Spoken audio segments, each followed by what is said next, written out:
السلام علیکم، میں ہوں عریج ہاشمی اور آپ دیکھ رہے ہیں ANC ڈیجیٹل، جس میں ہمارے ساتھ موجود ہیں ڈاکٹر مجاہد مرزا اپنے بے باک تبصروں اور تجزیوں کے ساتھ۔ ایک طرف ملک میں سیلاب کی آفت ہے اور دوسری طرف ہمارے سیاسی رہنما ہیں جو اپنی سیاست کی دکان چمکائے جا رہے ہیں۔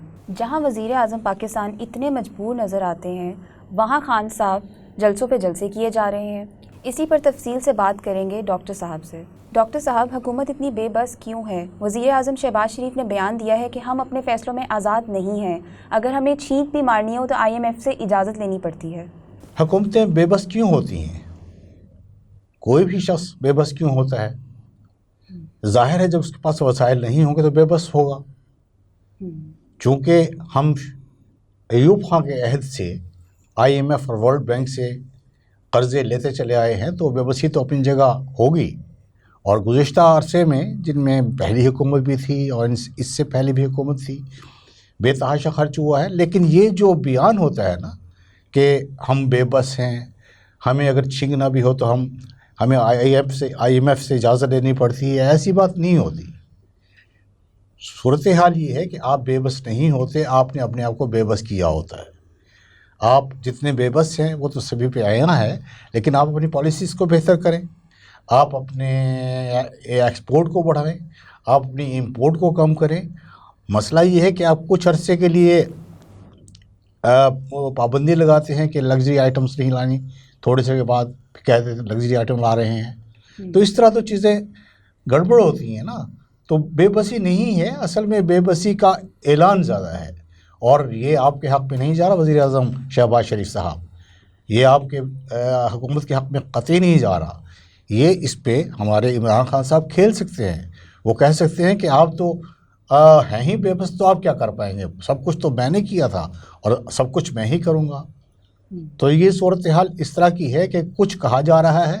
ڈاکٹر صاحب، آپ نے خان صاحب کا ذکر کیا، ان کا کہنا ہے کہ ان کو دیوار سے لگانے کی کوشش کی جا رہی ہے، اور اگر ایسا ہوا تو وہ قوم کو سب کچھ بتا دیں گے۔ تو ایسا کیا ہے وہ جو قوم کو بتانا چاہتے ہیں؟ یہ صرف کیا ایک دھمکی ہے؟ ایک بہت ہی مقبول رہنما تھے پاکستان کے، ان کا نام تھا ذوالفقار علی بھٹو، بعد میں انہیں قتل کیا گیا، ان کا نام ذوالفقار علی بھٹو شہید ہو گئے۔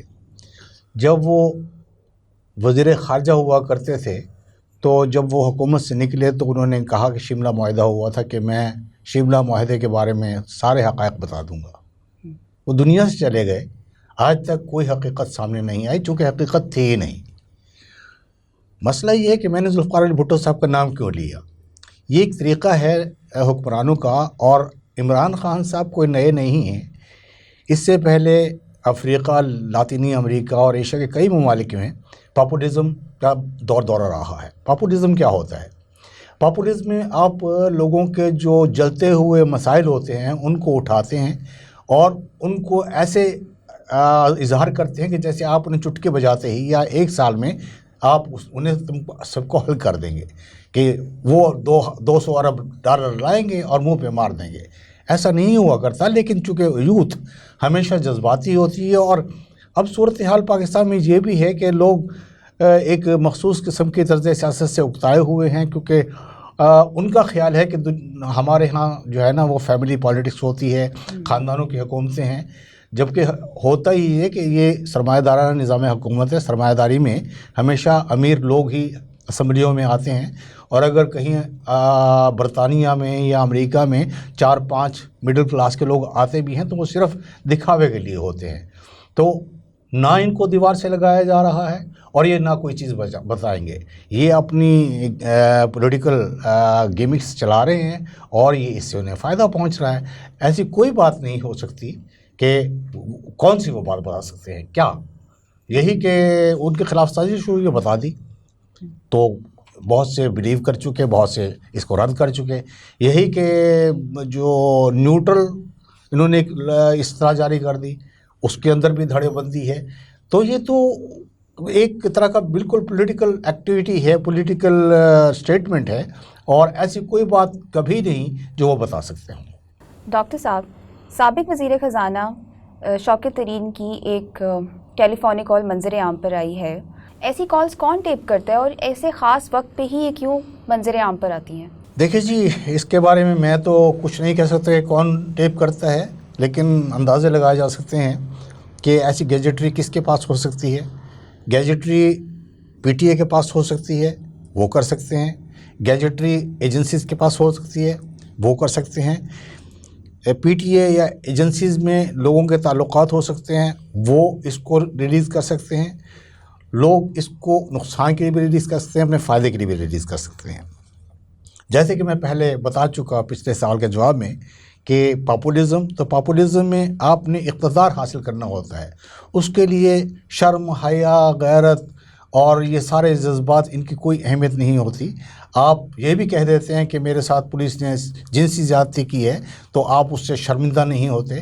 آپ کچھ بھی کہہ سکتے ہیں, آپ اپنی کال خود بھی ریلیز کروا سکتے ہیں, اور ایک ہنگامہ آرائی ہوتی ہے, ایک شور مچ جاتا ہے, اور آپ ثابت کیا جاتا ہے کہ آپ ملک کے غدار ہیں, آپ بغاوت کر رہے ہیں. لیکن وہ بات عجیب سی بات ہوتی ہے, یہ پاپولزم ہے, وہ بات آپ کے حق میں جاتی ہے کہ جناب یہ تو ایسی ہے کہ ہم اصل قرضہ لینے جا رہے تھے, انہوں نے سارا قرضہ ہی خراب کر دیا ہے. تو میں یہ نہیں کہہ رہا کہ قرض کس نے زیادہ بہتر لیا اور کون, کیونکہ قرض تو قرض ہے, کوئی بھی لے وہ دینا ہوگا, اور دینا بھی ہوگا سود کے ساتھ. اور مزیدار بات یہ ہے کہ ہم پہ جو قرض 1960 سے چڑھ رہا ہے اس کا سود ہی اتنا ہوتا ہے کہ آپ کو وہ قرض آپ کے کام نہیں آتا. یہ 1.6 بلین ڈالر کیا چیز ہوتی ہے, کچھ نہیں. اب دنیا کا تیسرا امیر آدمی جو اڈوانی ہے اس کے پاس 136 ارب ڈالر ہیں, اور آپ 1.6 ارب ڈالر کے لیے جو ہے نا آپ بھاگے پھر رہے ہوتے ہیں. تو یہ جو کالز ریکارڈ کی جاتی ہیں یہ ایک غلط طریقہ ہے, نہ انہیں ریکارڈ کرنا چاہیے. اور ریکارڈ تو کرنا بعض اوقات ضروری ہوتا ہے, لیکن انہیں ریلیز نہیں کرنا چاہیے, مگر ریلیز کروائی جاتی ہیں. جیسے ہوتا یہ ہے کہ ہم سمجھتے ہیں کہ ہمارے کچھ دوست صحافی بہت ہی باعلم ہوتے ہیں, ان کے مختلف سورسز ہوتے ہیں, یقیناً سورسز ہوتے ہیں, لیکن ہوتا ہی ہے کہ اسپیشلی آپ کو وہ مواد دیا جاتا ہے, اور اس مواد میں یہ بھی ہوتا ہے, انفارمیشن بھی ہوتی ہے اور ڈس انفارمیشن بھی ہوتی ہے.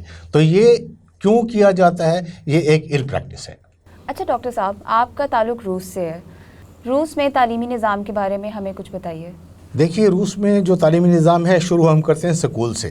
جیسے میرے زمانے, اب تو پتہ نہیں, اب تو اے لیول او لیول مجھے تو ان سب کی سمجھ نہیں آتی, ظاہر ہے تھوڑی سی سمجھ بھی آتی ہے کہ کیمبرج کے پروگرامس ہیں کوئی, لیکن ہمارے زمانے میں یہ ہوتا تھا کہ ہمارے پاکستان میں ایک ہوتا تھا پرائمری اسکول, ایک ہوتا تھا مڈل اسکول, ایک ہوتا تھا ہائی اسکول, یہ تھا اسکولنگ.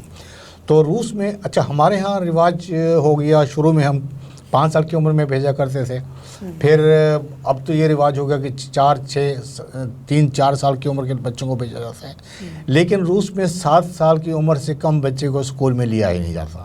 اس سے پہلے بچہ جو ہے وہ کنڈر گارڈن میں ہوتا ہے, کنڈر گارڈن میں یا اپنے گھر میں سیکھتا ہے.